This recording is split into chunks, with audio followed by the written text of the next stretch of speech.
Hello future doctors, welcome back to our channel Ayurvedic future. तो जैसे कि बच्चों आप सभी को पता होगा कि आपकी जो काउंसलिंग है वो बहुत जल्दी स्टार्ट होने वाली है। और जैसे ही आपकी काउंसलिंग स्टार्ट होगी बच्चों, आपको अपना जो ड्रीम कॉलेज है वो आपको प्रोवाइड कर दिया जाएगा। ठीक है बच्चों, बट उस काउंसलिंग से पहले भी बहुत कुछ देखो। एक तो होती है काउंसलिंग, एक होती है प्री, उसकी जो प्रिपरेशन होती है, एक होता है उसका पोस्ट प्रिपरेशन।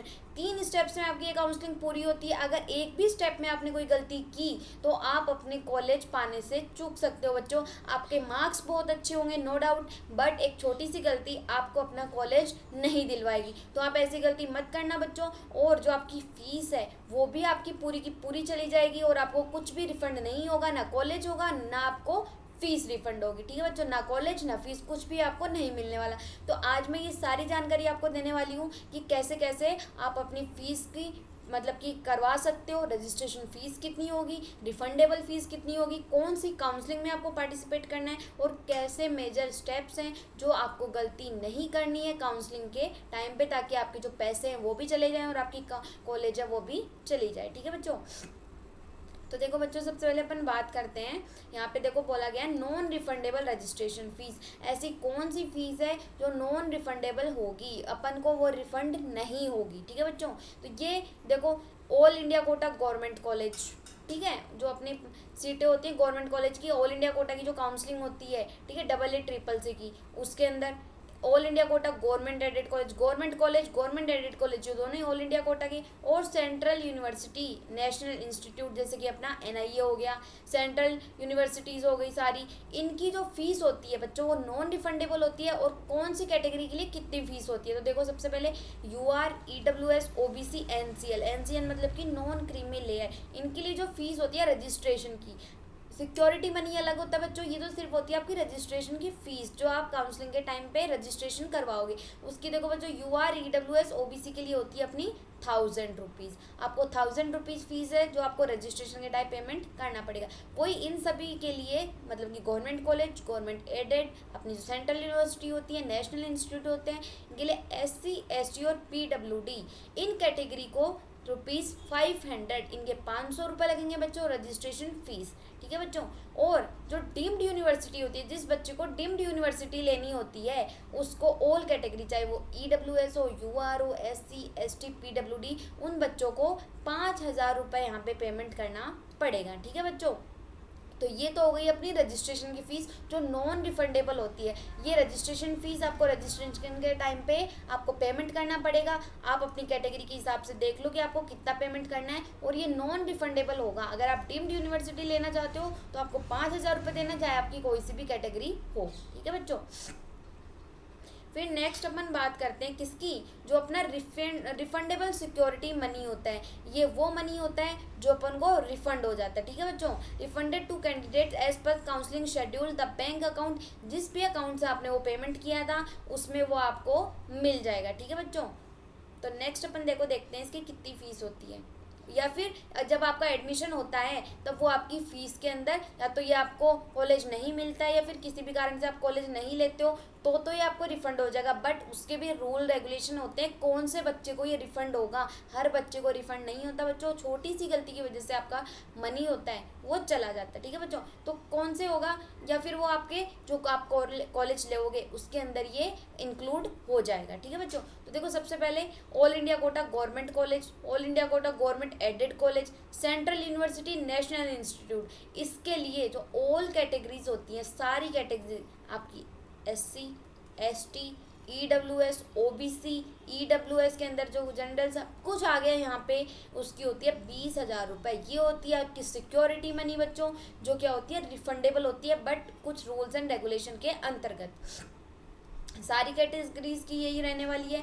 बट जो डीम्ड यूनिवर्सिटी होती है, डीम्ड यूनिवर्सिटी के लिए ये रहने वाली है 50,000 रुपये। तो टोटल डीम्ड यूनिवर्सिटी जो बच्चा लेना चाहता है उसको भरने हैं यहाँ पे देखो 55,000 बच्चे उसको भरने होंगे। कैसे, 5,000 तो उसके किसकी हो गई रजिस्ट्रेशन फीस के जो नॉन रिफंडेबल होते हैं, और 50,000 रुपये सिक्योरिटी मनी जो किस में होते हैं अपने रिफंडेबल होते हैं। ठीक है बच्चों, और जो एससी, एसटी, ओबीसी वाला उसको क्या भरना पड़ेगा, उसको देखो 1,000 रुपये तो रजिस्ट्रेशन के, एसटी ओबी इसको एससी को, एसटी को और पीडब्ल्यूडी को 500 रुपीज़ जो नॉन रिफंडेबल होगा, और 20,000 क्या होगी उसकी सिक्योरिटी मनी जो रिफंडेबल होगी। ठीक है बच्चों, तो ये तो हो गई अपनी जस्ट नॉर्मल बात जो किसके टाइम पे होगी, रजिस्ट्रेशन के टाइम पे और आपकी सिक्योरिटी मनी की। अब अपन ऐसे मेजर स्टेप्स देखते हैं बच्चों जब आपको ऐसी गलती जो आपको नहीं करनी है ताकि आपके जो पैसे हैं वो चले जाएं। देखो मैं आपको एक एक चीज़ 1 बाय 1 समझाती हूँ।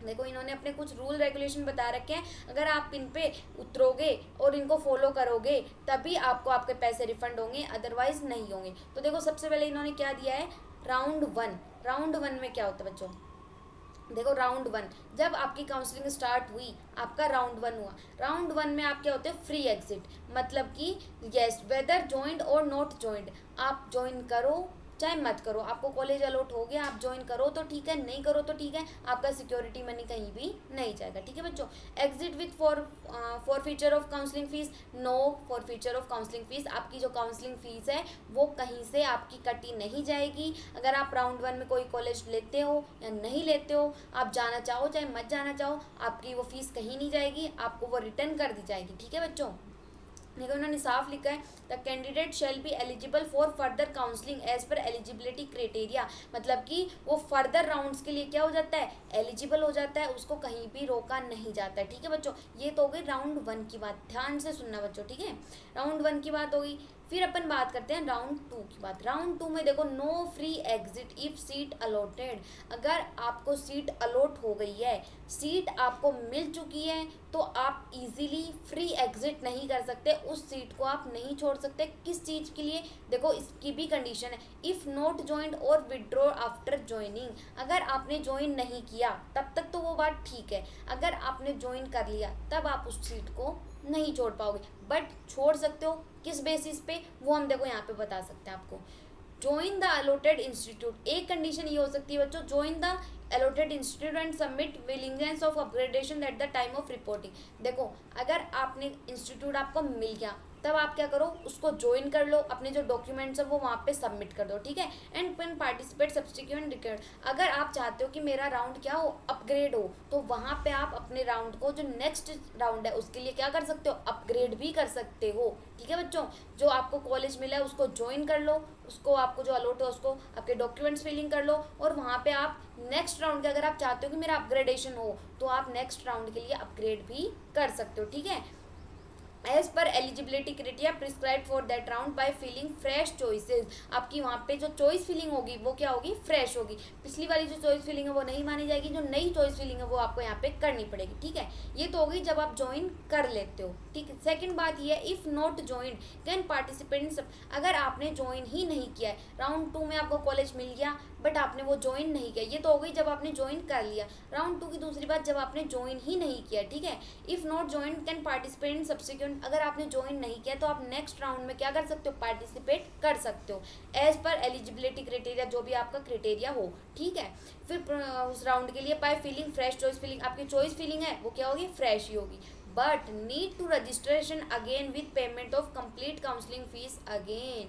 बट एक जो मेन चीज़ जो आपको यहाँ पे ध्यान रखनी है, आपको क्या करना पड़ेगा, आपको जो आपकी काउंसलिंग फीस मतलब कि जो रजिस्ट्रेशन फीस है वो दोबारा से पेमेंट करनी पड़ेगी। सिक्योरिटी मनी की बात नहीं हो रही है बच्चों, रजिस्ट्रेशन फीस वो आपको दोबारा से पेमेंट करनी पड़ेगी, तभी आप नेक्स्ट राउंड के लिए क्या होगे, एलिजिबल होगे। ठीक है बच्चों, तो ये चीज़ आप यहाँ पे ध्यान रखना बच्चों। बहुत सारे काउंसलर ऐसे होते हैं जो आपको ये चीज़ें नहीं बताते हैं, बट बच्चों हमारी जो पेड काउंसलिंग है 9462774771, इसके अंदर आपको पूरा डॉक्यूमेंट वेरिफिकेशन किया जाता है, हर चीज़ देखी जाती है कि आपके डॉक्यूमेंट सही है कि नहीं है, किसी बच्चे को पैसे का लॉस ना हो, उसको बेस्ट से बेस्ट मेडिकल कॉलेज मिले। हमारे काउंसलिंग एक्सपर्ट्स आपको हर चीज़ का प्रॉफिट दिलवाएंगे बच्चों, जहाँ आपको जिस कॉलेज में स्कॉलरशिप मिलनी होती है वो वहाँ पे आपको स्कॉलरशिप भी दिलवाएंगे। बहुत से कॉलेजेस में बहुत सी कैटेगरीज के लिए, जैसे गुज्जर कमेटी होती है उसको 75% तक जो होती है स्कॉलरशिप वापस मिल जाती है, बट काउंसलर इस चीज़ के बारे में आपको नहीं बताते और वो कॉलेज नहीं दिलवा पाते जहाँ पे काउंसलिंग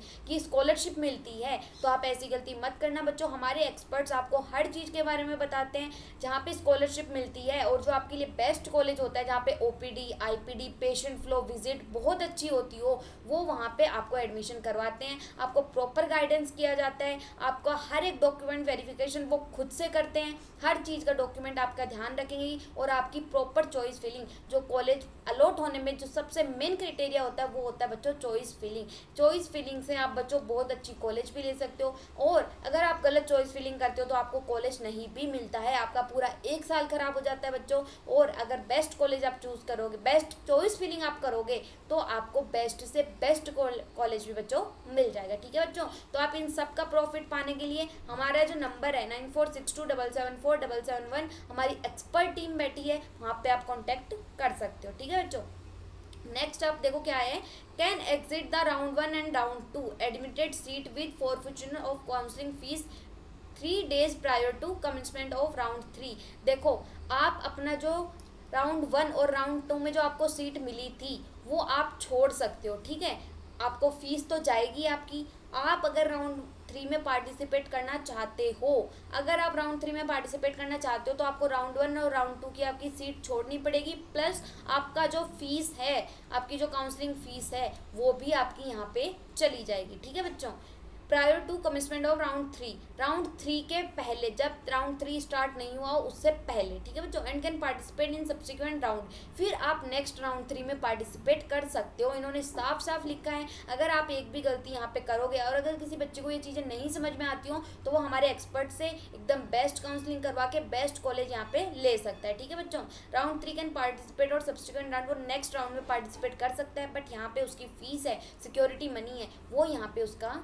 चला जाएगा। ठीक है बच्चों, एज पर, और वो नेक्स्ट आपकी फीस अगेन भर के आप अपने सेंट्रल, स्टेट, यूटी, जो भी आप यूनिवर्सिटी की जो भी काउंसलिंग आप करवाना चाहते हो उसमें पार्टिसिपेट आप कर सकते हो। ठीक है बच्चों, ये तो हो गई आपकी बात। फिर नेक्स्ट है क्या बात, candidates who exit the round and round 2 seat admit Fortuner counselling fee between period of 3 days before the commitment of round 3 until the date और among right the final result.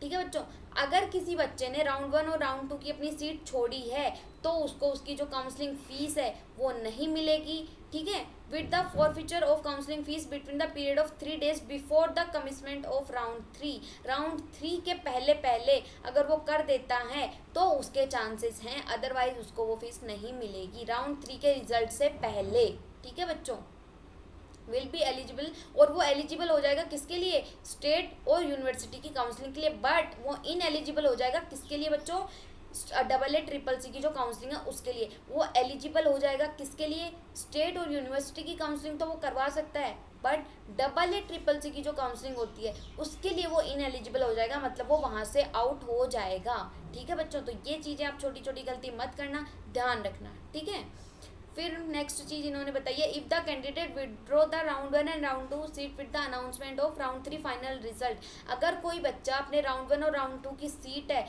वो राउंड 3 का जब final result आ गया उसके बाद withdraw करता है तो any AYUSH counselling, UG counselling, central UT counselling with forfeiture of counselling fee, फिर वो हर काउंसलिंग के लिए इन एलिजिबल हो जाएगा, ना तो वो स्टेट में पार्टिसिपेट कर सकेगा, ना वो यूनिवर्सिटी की काउंसलिंग में, ना वो AA-CCC के लिए। AA-CCC के लिए तो वो यहीं में आउट हो गया है, बट अगर उसने राउंड 3 का फाइनल रिजल्ट आने के बाद वो सीट अपनी विड्रॉ करी तो वो हर तरीके से AA-CCC, state counselling, university counselling सबके लिए इन एलिजिबल हो जाएगा, उसको कोई से भी काउंसलिंग में पार्टिसिपेट करने नहीं दिया जाएगा बच्चों। ये आप जो गलतियाँ हैं ये मत करना, ध्यान से सुनना। ठीक है बच्चों, फिर बात आती है आपकी राउंड 3 की, no free exit if seat allotted, अगर आपको सीट मिल गई है तो आपका फ्री एग्जिट नहीं हो सकता। If seat allotted not joint और विड्रॉ, अगर आपको सीट मिल गई, अगर आप ज्वाइन नहीं करते हो, विड्रॉ करते हो तो क्या होता है, if the candidate gets seat allotted seat third round he must be join the allotted institute,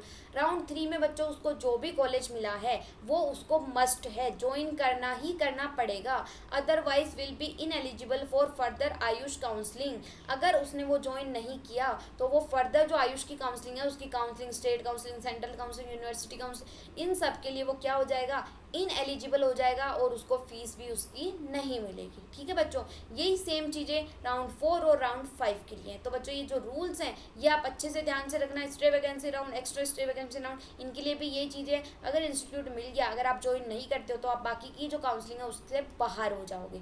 ठीक है बच्चों, तो आज के लिए हम इतनी जानकारी आपको दे रहे हैं, आगे भी हम आपको और भी बहुत सारी जानकारी देंगे जो आपके लिए बहुत यूज़फुल होगी। एक छोटी छोटी माइनर स्टेप्स भी आपको आपकी जो ड्रीम कॉलेज है उसको पाने से आपको पीछे हटा सकती है। तो आप ऐसी गलती मत करना बच्चों, हमारी जो एक्सपर्ट काउंसलिंग टीम है उसके गाइडेंस में रहना, ताकि आपको प्रॉपर गाइडेंस से आपकी अच्छी सीट आपको अलॉट हो। ठीक है बच्चों, तब तक के लिए ऑल द बेस्ट। आपकी काउंसलिंग बहुत जल्दी स्टार्ट होगी और हमारे चैनल को लाइक करें, शेयर करें, सब्सक्राइब करके रखें और बेल आइकन है जो प्रेस करके रखें, ताकि आपको हर नोटिफिकेशन मिले और आपसे कोई सिंगल मिस्टेक भी ना हो। Okay, thank you so much.